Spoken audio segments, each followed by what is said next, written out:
Hi, I'm Ann Hayes, and I'm the lead author of the toolkit for Universal Design for Learning to help all children read, promoting literacy for learners with disabilities. So first, I'd like to thank USAID for all of their incredible vision on making this possible, as well as URC and their helpful team for just their support and management throughout this process, as well as two of my other co-authors, Ann Turnbull and Norma Moran. So this toolkit has been a long time in the making. It was a very participatory process. It started with looking at over 700 documents, talking to over 40 different stakeholders, doing expert meeting for different academics and technical experts in order to contribute feedback into this, as well as a extensive review process. So thank you all for all of their help in making this possible. So first, we're going to give an overview of the toolkit. So we're going to talk about why the toolkit is needed, who the main audience is, what information is provided in the toolkit, and then how stakeholders can use this toolkit in practice. So why is this toolkit needed? And as you may know, 15 to 20% of any population has a disability. But there's also some really staggering statistics about education. And when you think about it, it's pretty weighty. One is that 90% of children with disabilities are out of school, and only 1 to 2% of children who need sign language receive education in local sign language. And only 5 to 15% of children that need assistive devices have access to them. Children with intellectual disabilities, with complex support needs, emotional disabilities are at the most disadvantage. And if you're a girl, an ethnic minority, or live in poverty, those disadvantages are even more. We also talk about why this toolkit is needed. And there's been a lot of rhetoric about inclusive education and why to do inclusive education, where to educate children with disabilities, but there's not a lot of support out there on how to actually educate children with disabilities. And even more so, how to do literacy skills for children with disabilities. So this toolkit is needed to really move the agenda and move the discussion along. Also, although there's some isolated good examples, most early grade reading programs do not include children with disabilities, and this can happen for a lot of different reasons. It could be because it's not required by the donor. It could be because maybe the implementing partners or the government don't see children with disabilities as a priority. It could be because implementers don't know how to educate children with disabilities. Or it could be because they did one small program with disabilities and addressing children with disabilities and they feel they can just check that box. But we also know that although we have the UN Convention for the Rights of Persons with Disabilities that really lays out the best practices in many ways, we're seeing a lot of programs that don't align with the UN Convention. So we're seeing programs that may reinforce segregation or programs that may reinforce stigma and discrimination. And I think about my own experience and the experience of the other authors. And all of us are actually mothers of children with disabilities and children who have different disabilities that are often excluded from education in low and middle income countries. My own son has complex communication needs and complex support needs. And Turnbull's son had multiple disabilities and an intellectual disability. Norma Moran's sons are deaf and one is hard of hearing. And often these groups are excluded from education. And I think of my own experience that my son is included in a mainstream school with amazing support from a great team. But if we lived maybe in a different country where we didn't have that, he wouldn't obtain literacy skills because people would assume he couldn't learn. And if he wasn't obtaining literacy skills, he would be less likely to get employed in the future, less likely to be a self-advocate, and less likely to be independent. And that would have a ripple effect on our entire family. For example, if he wasn't at school, I probably wouldn't be working because I would probably need to be home to support my child. And that would mean less income for our family. It would mean having to give up a career that I loved. So there is a ripple effect. When we exclude children with disabilities, we're not just impacting those children, we're impacting really the larger community.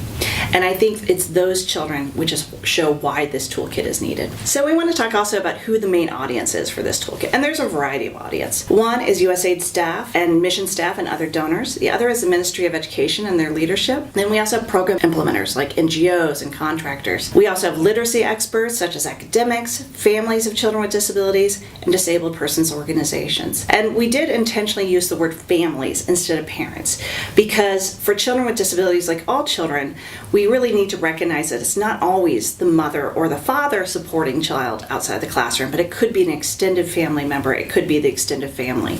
So we really look at families as a whole when we talk about the supports of children with disabilities. So the next thing is, what types of disabilities are covered in this toolkit? In honesty, the toolkit helps all children, not just children with disabilities. The instructional techniques proposed in the toolkit are just better teaching practices, and therefore they help all children. But there are some instructional techniques that are very unique to types of disabilities, and we've tried to highlight those here. And those include children who are blind and have low vision, children with communication disorders, children with intellectual disability or complex support needs, children with learning disabilities or emotional attentional disabilities, and that's really important because those groups are often just not even addressed in low and middle income countries, and they're often the groups that drop out and they're seen as lazy but in reality they're just not getting the supports they need. We also have children with multiple disabilities, and again, this is really important because most schools are not really prepared to address children with co-occurring disabilities. For example, if you are autistic and deaf, the deaf schools will not let you enroll because they're not ready to handle the autism component, and yet schools that may be for autism will not let the child enroll because they're not prepared to deal with someone who needs sign language. So recognizing that co-occurring disabilities often occur. The other issue is that you may note here that we don't have autism as a specific category, and that's because autism is such a broad spectrum that they don't fit into any one of those, and depending on where that child is, they might fall into a child with complex support needs. If they have child problems speaking, they may be under communication disorders, or if they have some behavioral challenges, they might fall more into the emotional learning. So that's why they're not as specific, but we do address their learning.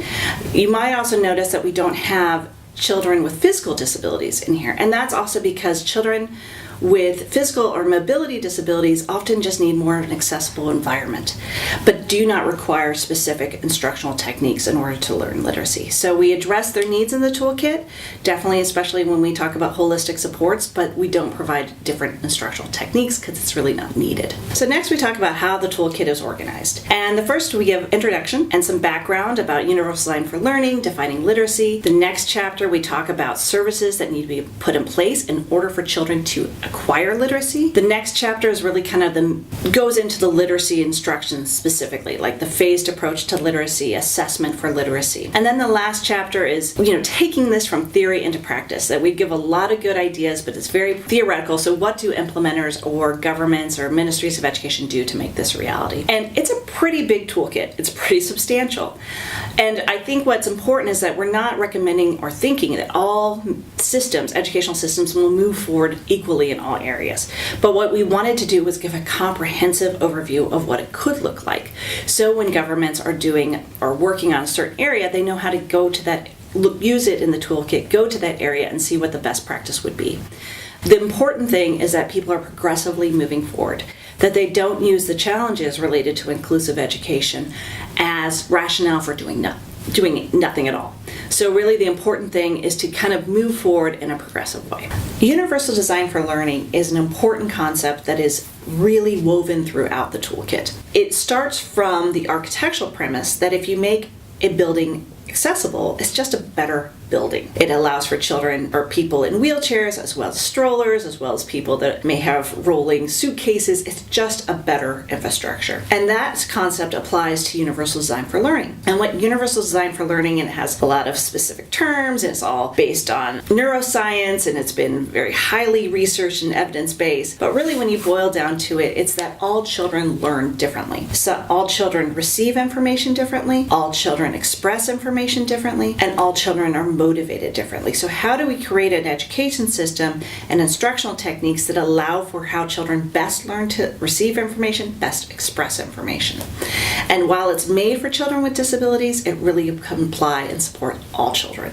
When we started developing the toolkit, what we realized is that how we define literacy needs to be expanded, because the typical definitions for literacy can be rather restrictive and may inadvertently exclude persons with disabilities. They tend to be very focused on text and your ability to express text orally to explain what you've learned. And that may rule out children who are blind, children who use sign language. And so we decided it's really important to have a flexible, multi-sensory approach to literacy. And so this approach uses a variety of technologies, both high and low, and helps them effectively gain and communicate communicate learning on an individual basis. These multi-sensory approaches through concepts could be received through print, braille, tactile, symbolic materials, as well as allow students to communicate their knowledge through diverse means such as sign language, oral expression, and technology. And we do have some core principles of literacy that we use throughout the toolkit. We also have some core principles of the toolkit, and I won't go through them all, I'll just highlight a couple of things. And I think one of the most important for me is presumed competence. That so often children with disabilities do not learn literacy skills, not because they're not capable, but because teachers or systems assume they're not capable. So if we come in presuming competence, we give that opportunity and we allow children to reach their full academic potential. Essentially, I don't think anyone should determine a child's potential other than that child. It's also important to look at strengths. Many of the disability programs are very deficit-based. But we know that looking at what a child can do in the classroom is often as important as what they can't do in the classroom. And then also the importance to look at gender equity and dignity throughout. So one of the things that comes up is where children with disabilities be educated. And what's important about this toolkit is that we follow the definition of inclusive education that's applied by the Convention for the Rights of Persons with Disabilities. And there's a lot of different models that we see in many of the countries in which we work. Sometimes children are excluded entirely from education systems. Often there's a segregated system where maybe the children only have segregated schools that they can attend. But we're also seeing a trend towards what people are calling inclusion, but in reality it's really integrated education. And that's where maybe they come into the classroom, but they have a separate self-contained classroom. Maybe they can have lunch, maybe they can do recess, but they receive their academic instruction in a segregated setting. And really what we're looking for is inclusion, where you have children, no matter what type of disabilities, fully integrated. What's also important is that recognizing that inclusive education for children who are deaf has a different meaning. That if you have a child who's deaf and you place them in a setting where they can't speak to their peers, they can't receive instruction directly from their teacher, and maybe they have an interpreter, which maybe they have some sort of training, that's not inclusion, that's isolation. So what we do is we follow the World Federation for the Deaf's policy on inclusive education, recognizing that inclusion for children who are deaf means having a communication-rich environment where children can communicate directly with peers and directly with their teachers using local sign language. So the next thing is, what is inclusion? And what are the characteristics of inclusion? And we have some examples here, and instead of going through all of them, I'll just maybe highlight a couple things. And one is that no child should be excluded based on the type or their degree of disability. And we see this more and more in many countries, where children with what are considered mild or moderate disabilities can be in an inclusive setting. But those that are determined to be severe must be either segregated or excluded. And really, inclusion means inclusion for all. And we also know from research is that all children, no matter their level of support needs or no matter their type of disability, benefit and can be successful in an inclusive setting. And really, inclusion is that every child is accepted and regarded as a full member of their school in an inclusive setting. So next chapter talks about holistic supports and what are those supports that are needed to allow for literacy acquisition skills. And so for the holistic supports that we cover, we really kind of cover the spectrum. We talk about policies, strategic planning, tiered support, teacher training, instructional approaches, and other services such as transportation. For example, we talk about this hierarchy of supports. And here we have a pyramid, and you see ideally all general education teachers receive some form of training about inclusive education. They will be the primary instructor for children with disabilities, so they need to have knowledge of this. But just because you have an inclusive system doesn't mean we get rid of special education teachers. They're still needed. These are the individuals that have those skills that can help adapt curriculum if needed, help think about adapting materials, possibly help with identification as well as IEPs, individual education plans. And then at the top tier we have technical experts, and those are people like Braille specialist, audiologist, speech therapist, and often people think that that top tier is just not obtainable in low and middle income countries, but actually sometimes those already exist in those countries. They're just being focused in segregated classrooms and segregated schools. So how can we transfer that knowledge that exists and place them and support children in an inclusive system? What's also really important is that for inclusion to happen, it needs to be a team approach, and that means getting the support of principals and everyone in the school to support that all children can and should be able to learn to read. Also, I want to pull out some other important holistic supports. And the first is individual education plans. And this is a really great tool to help teachers provide instruction and literacy instruction to children with disabilities. So all IEPs should have literacy goals. And they should also all be strength-based. Again, moving away from just the deficit model. So maybe recognizing what a child's needs are, but what are their strengths and how do you build on those strengths? And it's important to recognize that IEPs may look different in many different settings. That in many high-income countries, these IEPs can be really extensive, and maybe that's not always a good thing. What's important, though, is that we have its core standards of IEPs and that those are translated into all settings, and the toolkit provides those core standards. The other thing that's really important is equitable access to the national curriculum, because often we're seeing more and more that certain disability types and labels are being denied access to the national curriculum. It's particularly true of children with intellectual disability and children who are deaf. Children who are deaf, often because teachers lack those instructional techniques, don't even teach literacy to children who are deaf. And often children with intellectual disabilities aren't even provided the opportunity to learn literacy because they get an alternative curriculum that might focus on things such as crafts or colors. And so it's important that we allow for every child to have access to the national curriculum, but modify and adapt it as needed on an individual basis. And we talk about that in the toolkit. The next thing is assistive technologies. Assistive technologies are incredibly important and can be a huge resource for children, especially on motivation and how to express their learning. But too often in the past, donors have really focused on assistive technologies as being wheelchairs or crutches. And while those are incredibly important, and we should continue doing those, we also need to think through assistive technologies and how they can help children in the classroom. So the next we talk about who should be involved in the education process, and it's a really broad group of stakeholders. It includes family of children with disabilities, again, the importance of including disabled persons organization, and the community, and that includes parents of children without disabilities as well. But it's also really important to include students with disabilities and allowing them to make really informed choices on their own education. And this is often something that is not provided. And so this is something we talk about a lot in the toolkit, and it's called self-determination, and it's very important. One of the things we talk about are the myths of disability and literacy, and I won't go through them all, but a couple of things I want to just point out is that one of the myths is that all students with the same disability label learn literacy the same way. And while there's often trends, for example, people who are deaf may learn in a certain way, there will always be exceptions to the rule. So it's important that we still look at every child as an individual instead of just seeing them as a label. Another thing we have is that children who are nonverbal or have communication disorders cannot obtain literacy skills.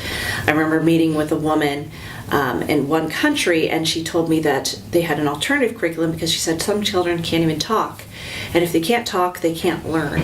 And just because you can't communicate what you're learning doesn't mean you're not learning. So that's where we need to presume competence and give children the opportunity, and sometimes the assistive technology, to explain what they're learning.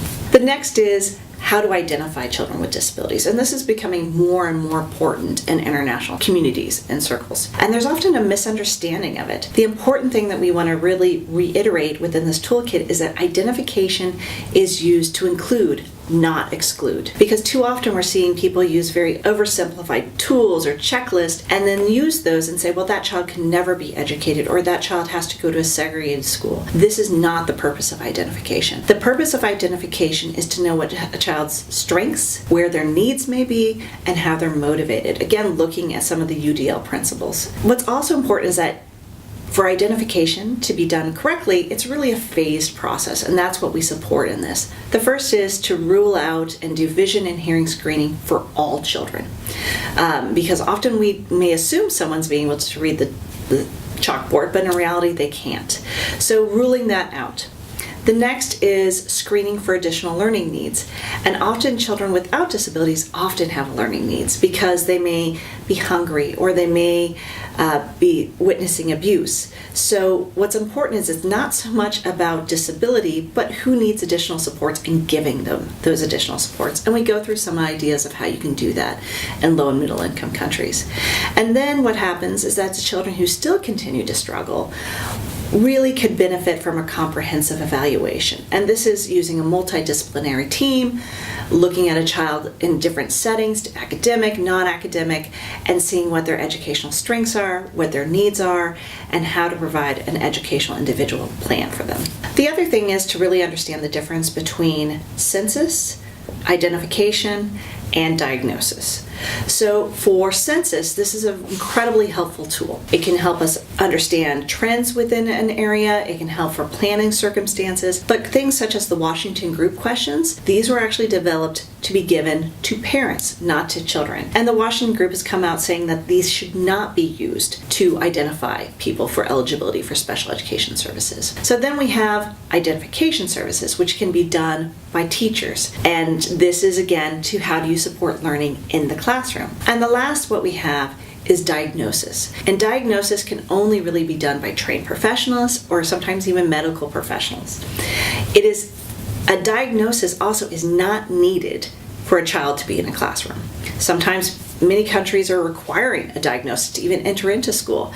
But in reality, a diagnosis may tell you some trends, but every child is unique and every child is different. So how do we create systems that respond to that? The next that we talk about is how do children acquire literacy skills? And there's some different phases of literacy acquisition, and we talk about those phases. And we talk also in the toolkit about what happens when children may not have the same opportunities to learn literacy in early childhood and how teachers can address those issues in early grade. We also talk about different instructional techniques. And when we developed the toolkit, we started thinking through some of these instructional techniques.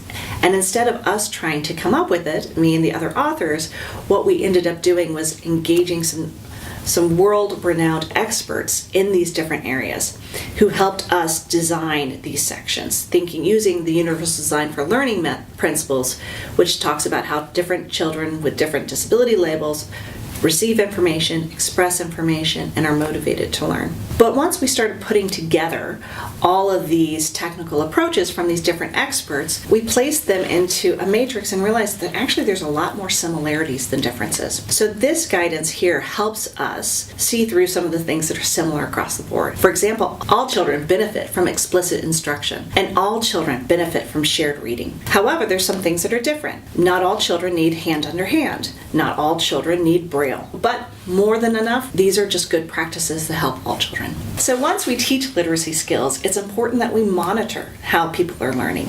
And if we're going to monitor how people are learning literacy, we also need to adapt those assessments.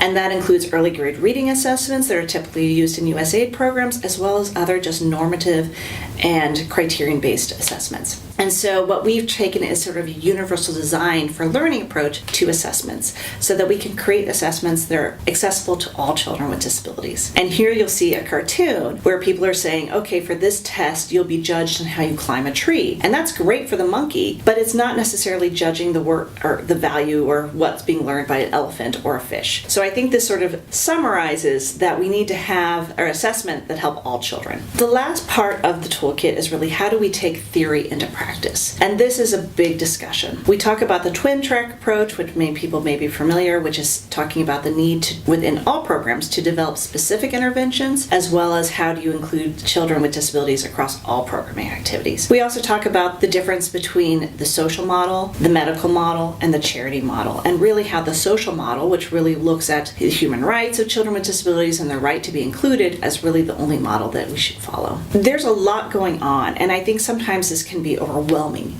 but I think there's a lot of opportunity here as well.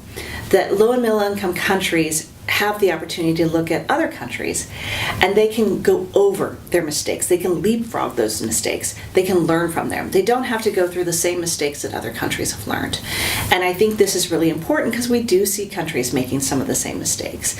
And so how do we share information so that we can use those limited resources to the best of our ability? And also, even though, as I said before, it's important that we start thinking of the do's and don'ts. So what does this look like? And how do we make sure we're creating programs that align with the Convention on the Rights of Persons with Disabilities and maybe not reinforcing segregation. One question that I've received again and again is, well, where do you start? Give me a roadmap. But in reality, there's no roadmap that would work for every single country. Every country is different, every country has its strengths, every country has its challenges, and this is every country worldwide. So you really need to create a roadmap that's specific to that country. So what we tried to do was come up with some phased approach on how to address that in the country. So starting with engaging stakeholders, including disabled persons organization and parents of children with disabilities. Understanding the current context and the paradigms and the practices and the needs. So doing an assessment in order to then build upon. Planning for inclusion in a very participatory way. Moving from segregation to inclusion, and we have some good suggestions on how you can build off what's there, yet move in a progressive way to an inclusive system that is aligned with UN Convention on the rights of persons with disabilities. Also, when you have good programs, how do you take that to scale? Too often in the past, we've had some really interesting programs for inclusive education and maybe for literacy, but they tend to be very small. So how do we expand it to a national level? The other important thing is addressing those gaps in research. Too often, the research on instructional approaches come from high-income countries. And while we think they may be applicable, we don't know for sure. So it's really important as people start doing more of these programs to insert a research component so that we can learn from it. And then the other thing, and the final thing, is how do we share these practices? How do we learn? How do we ensure that we're not just recreating the wheel in all these other countries, but how do we learn from one another? So in addition to the toolkit, we're also releasing a user's guide for the toolkit. So how do you use all of this information? Where do you start? And how you can use it as an actual tool? And in this toolkit, this user's guide, we come up with a phased approach. The first step is really reflecting your role, understanding your role, understanding how you can use this appropriately. The next is doing that assessment, taking stock of where you are, identifying the needs, and then once you identify those needs, using the information in the toolkit to see, well, if we're doing, say, teacher assistance, you can go to that section to see if your programs are aligned with international best practice, and then possibly modify those to ensure that they are aligned. Then after that, you can start implementing these effective approaches. Once you have that, it's important to plan for the action. Plan to make things better. So you know where you are, you know where you need to be, how do you bring together these stakeholders to come up strategically to move towards. And then also, once you start implementing, start refining and continuing to reflect. So I want to end this toolkit and this presentation on a quote from Helen Keller. And the quote is, "Alone we can do so little, and together we can do so much." And I think this is really important because Helen Keller was an individual who was both blind and deaf. And when she received instruction from a qualified teacher, she was able to learn literacy not in one language, but in actually 5 languages, through both sign language as well as Braille. And Helen Keller went on to be a nominee for the Nobel Peace Prize in 1953, as well was a founder of the American Civil Liberties Union within the United States, the ACLU. And so she's a huge contributor to the American history. But if we hadn't given her that opportunity to learn literacy, she wouldn't have achieved those skills and achieved those great outcomes. So I think if we were going to leave on anything, it is just the importance of providing opportunity to all children with disabilities and allowing them to reach their fullest potential. Thank you so much.